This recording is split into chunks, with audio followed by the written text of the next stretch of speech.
الله الرحمن الرحیم وعن عقبة بن عامر قال صلى رسول الله صلی اللہ علیہ وسلم على قتل احد بعد 8 سنین۔ یہ حدیث بھی باب ہجرت اصحابہ من مکہ و وفاتہ، اس باب کی تیسری نمبر حدیث ہے مشکات شریف کی، اور اس حدیث کے راوی حضرت عقبہ بن عامر رضی اللہ تعالیٰ عنہ ہیں۔ فرماتے ہیں کہ رسول اللہ صلی اللہ علیہ وسلم نے شہدائے احد پر 8 سال بعد جنازہ پڑھایا، یعنی رسول اللہ صلی اللہ علیہ وسلم جنگ احد کے 8 سال بعد ایک مرتبہ شہدائے احد کی قبور پر تشریف لے گئے اور جنازہ پڑھایا۔ اب جنازہ تو دفن سے پہلے ہوتا ہے، آپ صلی اللہ علیہ وسلم 8 سال بعد قبور پر جنازہ پڑھا رہے ہیں۔ اس کا ایک جواب تو یہ ہے کہ آپ صلی اللہ علیہ وسلم کی خصوصیت تھی، اور دوسرا یہ کہ آپ صلی اللہ علیہ وسلم نے ان کے لیے دعا فرمائی۔ جنازے سے صلی سے یہاں مراد دعا ہے کہ آپ صلی اللہ علیہ وسلم نے ان کے لیے دعا فرمائی۔ اور مسئلہ تو یہ ہے کہ جنازہ تو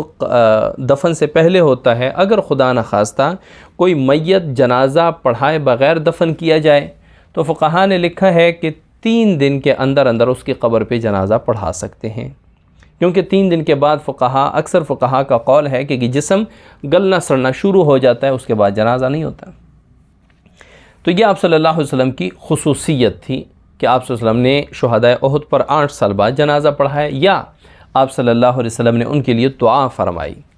کالمودع للاحیاء والاموات، راوی فرماتے ہیں کہ آپ صلی اللہ علیہ وسلم نے یہ عمل فرمایا، یہ جنازے والا، جیسے کوئی زندوں اور مردوں سے رخصت ہو رہا ہو۔ اب یہاں پہ زندوں سے تو کوئی رخصت ہونا سمجھ میں آتا ہے، مردوں سے رخصت ہونے کا کیا مطلب ہے؟ یعنی آپ صلی اللہ علیہ وسلم جو قبور پر جا کر ان اموات کے لیے دعا فرماتے تھے، اب وہ دعا کا دروازہ بھی ان کے لیے بند ہو جائے گا اگر آپ صلی اللہ علیہ وسلم دنیا سے رخصت ہو گئے، تو گویا کہ ان اموات سے بھی آپ صلی اللہ علیہ وسلم رخصت ہو رہے ہیں۔ کالمودع للاحیاء والاموات۔ ثم طلع المنبر،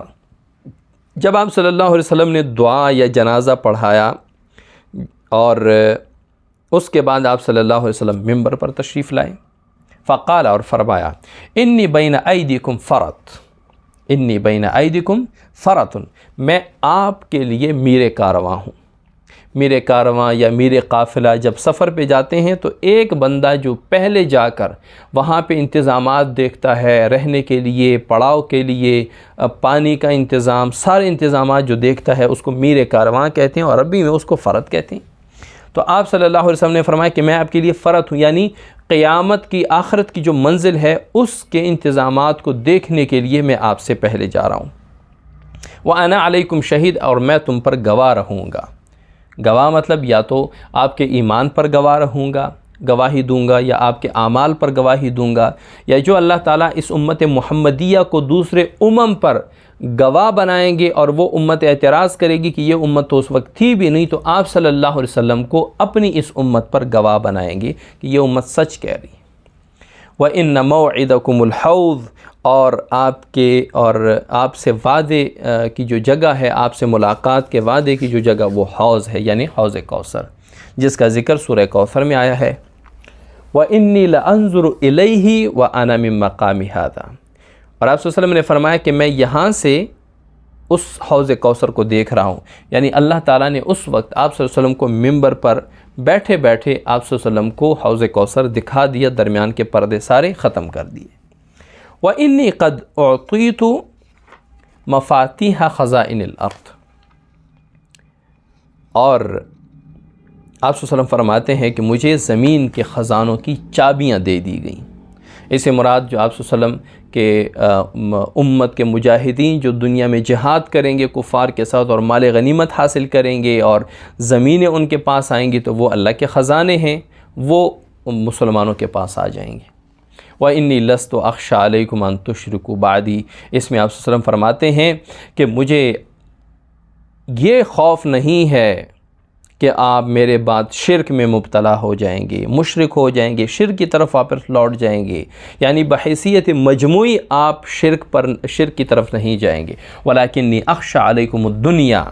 أَن تَنَافَسُوا فِيهَا، لیکن مجھے یہ خوف ہے کہ آپ دنیا میں اتنی رغبت حاصل کریں گے، دنیا کی طرف اتنے بڑھ چڑھ کے ایک دوسرے سے آگے بڑھیں گے،